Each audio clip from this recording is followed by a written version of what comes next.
Yeah, hi, I'm Bernhard here at the ESE in Paris 2025, and this is the ZUMAX 2050.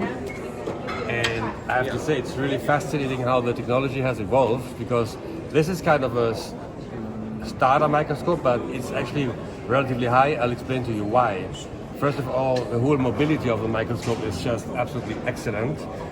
You have, of course, a LED light. You have a variable, step-free, continuous adjustment of the magnification.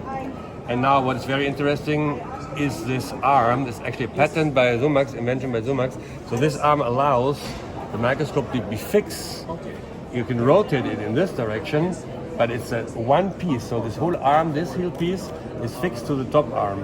And what is moving actually is this part here. We call it the pendulum pro. So you're very, very stable. And even if you add a weight to the microscope, it doesn't unbalance the microscope. So it's always very nice movement, very stable, easy to use. I think it's just wonderful.